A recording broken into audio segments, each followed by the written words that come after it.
Hello friends, स्वागत है आपका सनसन स्टार में। आज हम लेकर के आए हैं 1 जनवरी से 7 जनवरी 2021 के द हिंदू एवं पीआईबी के तहत चर्चा में रहे कुछ टॉपिक, जिन पर हम प्रश्नों के साथ चर्चा करेंगे। आइए चलते हैं हम अपने पहले क्वेश्चन की तरफ। हमारा पहला क्वेश्चन है आज का।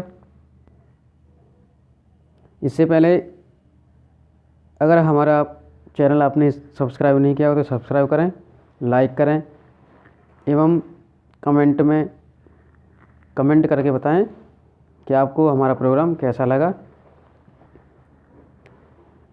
चलते चलते एक लाइक ज़रूर कर दिया करें, जिससे कि हमारा मनोबल और बढ़े और हम आपके लिए बेहतर से बेहतर और कर पाएँ। तो देखते हैं हम अपना आज का पहला क्वेश्चन। हमारा आज का पहला क्वेश्चन है, हाल ही में चर्चा में रहे नौशेरा का सिर निम्न में से किसको कहा जाता है।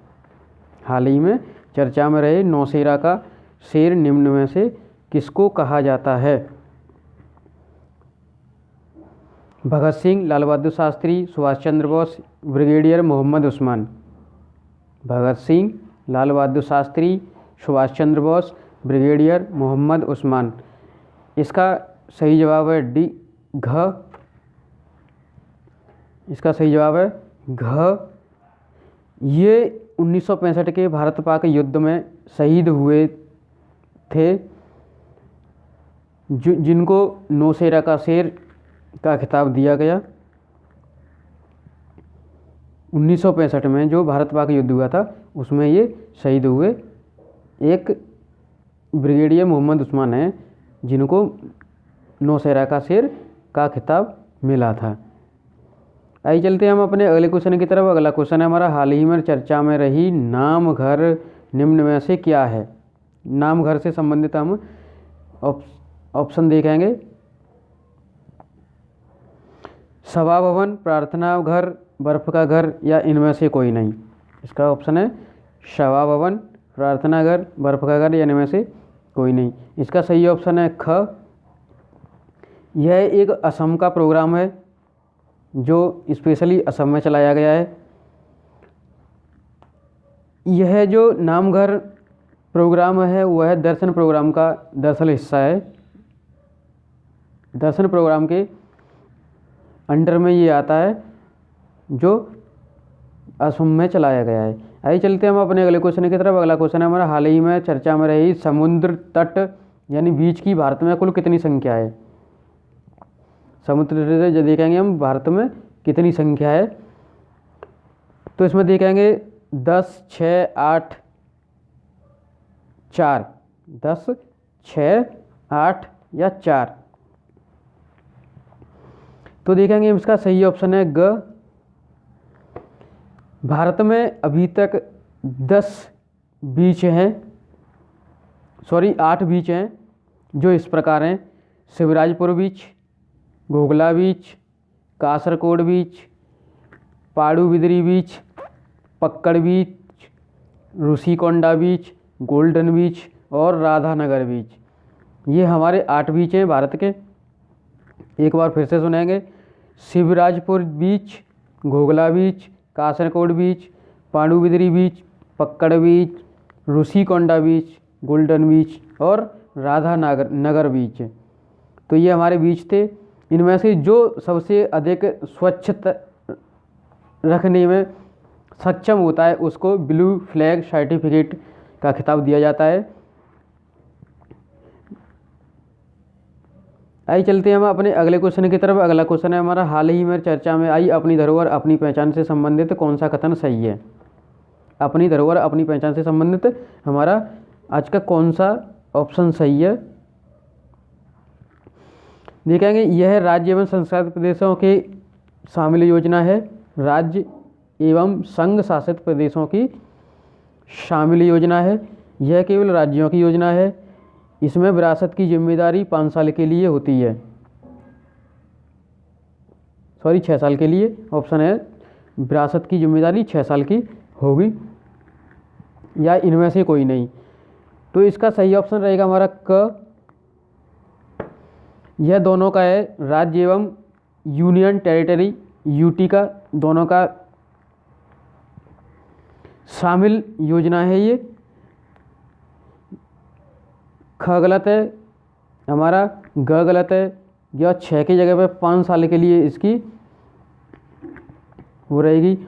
और जो इस विरासत को अडॉप्ट करेगा उसको स्मारक मित्र, जो हमारे किसी स्मारक को अडॉप्ट करेगा उसको स्मारक मित्र का नाम दिया जाएगा, उसे ही स्मारक मित्र के नाम से जाना जाएगा। इसको ध्यान रखें, ये कभी भी इसमें पूछा जा सकता है कि स्मारक मित्र क्या होता है। ये भी एक क्वेश्चन के फॉर्म में आ सकता है, जो आपको हो सकता है आगे देखने के लिए हमारे वीडियो में मिले। तो ये देखेंगे स्मारक मित्र जो हमारे स्मारक को अडॉप्ट करेगा उसको ही स्मारक मित्र का नाम दिया गया है। आइए चलते हैं हम अपने अगले क्वेश्चन की तरफ। अगला क्वेश्चन हमारा, हाल ही में चर्चा में रही आदिम एवं लोहारा जनजाति किस राज्य में निवास करती है? आदिम एवं लोहारा जनजाति किस राज्य में निवास करती है? तमिलनाडु, गुजरात, झारखंड या मध्य प्रदेश? तमिलनाडु, गुजरात, झारखंड या मध्य प्रदेश? इसका सही ऑप्शन है झारखंड। आदिम एवं लोहारा जनजाति झारखंड में निवास करती है। अगर हम तमिलनाडु की बात करें तो तमिलनाडु में मलयाली,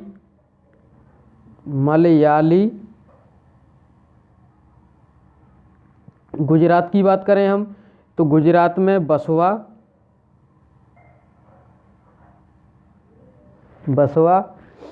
अगर वहीं हम एमपी की बात करें मध्य प्रदेश की तो इसमें पतेलिया जनजाति निवास करती हैं।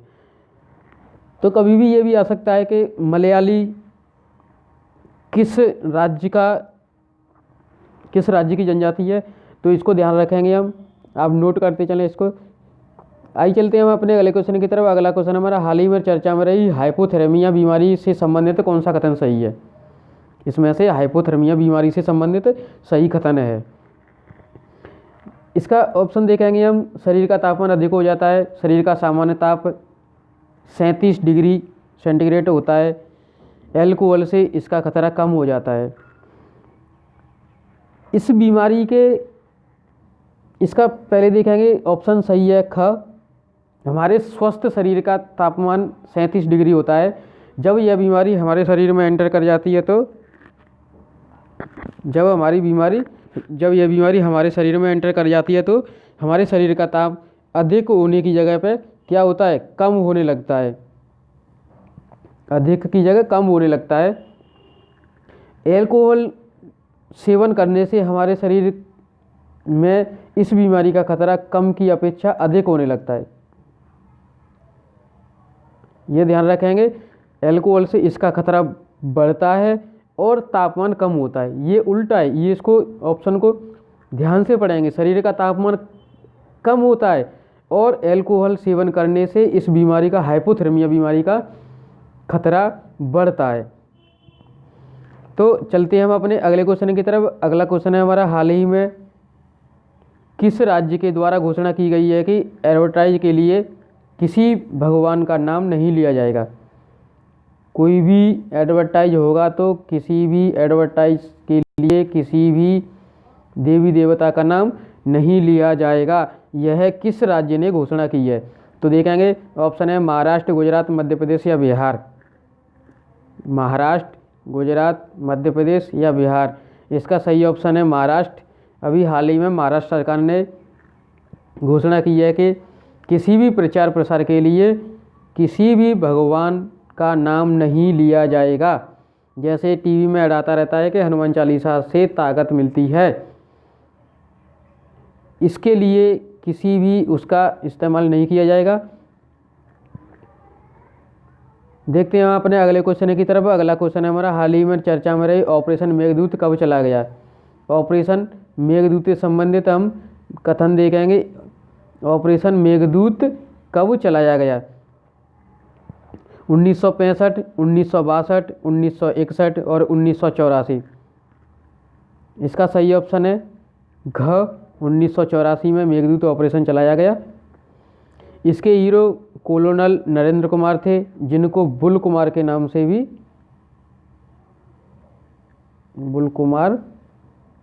के नाम से भी जाना जाता है। कोलोनल नरेंद्र कुमार को बुल कुमार के नाम से भी जाना जाता है, जो इसके मेन हीरो थे ऑपरेशन मेघदूत के। आइए चलते हैं हम अपने अगले क्वेश्चन की तरफ। हमारा ये सेकंड लास्ट क्वेश्चन है। हाल ही में एक खिलाड़ी माइकल कोंडो का निधन हो गया है, वह किस खेल से संबंधित थे? जो माइकल कोंड हमारे प्लेयर्स थे वो किस खेल से, किस गेम से संबंधित थे? हॉकी, टेनिस, फुटबॉल या क्रिकेट? हॉकी, टेनिस, फुटबॉल या क्रिकेट? सही ऑप्शन देखेंगे, सही ऑप्शन है हॉकी। माइकल कोंडो हॉकी खेल से संबंधित थे, जो भारत के थे। ये कहाँ के निवासी थे? भारत,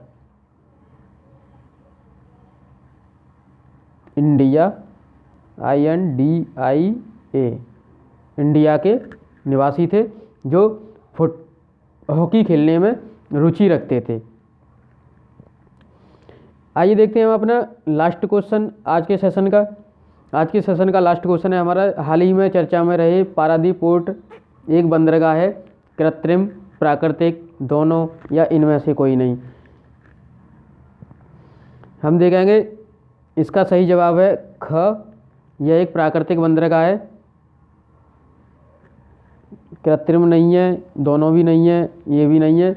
इसका सही जवाब है ख, प्राकृतिक बंदरगाह है पारादीप पोर्ट। ये अभी अभी हाल ही में चर्चा में रहा, इसलिए ये इम्पोर्टेंट जो भी ये टॉपिक एक सप्ताह के लिए जाते हैं वो चर्चा में रहे, किसी न किसी पर्पज़ से चर्चा में रहे टॉपिक लिए जाते हैं। इनको ध्यान से देखें आप। कुछ हम जान लेते हैं कि अधिकांश हमारे बंदरगाह जो बंगाल की खाड़ी में ही क्यों मिलती हैं? ये बंगाल की खाड़ी में मिलता है। देखिए यहाँ जो लंबी दूरी की नदियाँ हैं जिनका तेज़ प्रवाह है, वो अधिकांश नदियाँ हमारी बंगाल की खाड़ी में आकर के मिलती हैं। इसलिए यहाँ समुद्र का जो तट है वो गहरा हो जाता है, जिससे बड़े बड़े कंटेनर आने में आसानी होती है। और उसी कारण से यहाँ पे बंगाल की खाड़ी में बंदरगाह का निर्माण किया जाता है। अगर हम वहीं अरब सागर की बात करें तो अरब सागर में लंबी नहीं बल्कि कम दूरी की नदियाँ आकर मिलती हैं और वो वहाँ गहराई नहीं कर पाती, इसलिए समुद्र तट उथला रह जाता है।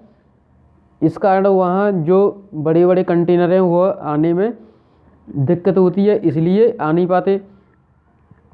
इसलिए अधिकांश हमारे जो बंदरगाह हैं वो बंगाल की खाड़ी में ही पाए जाते हैं।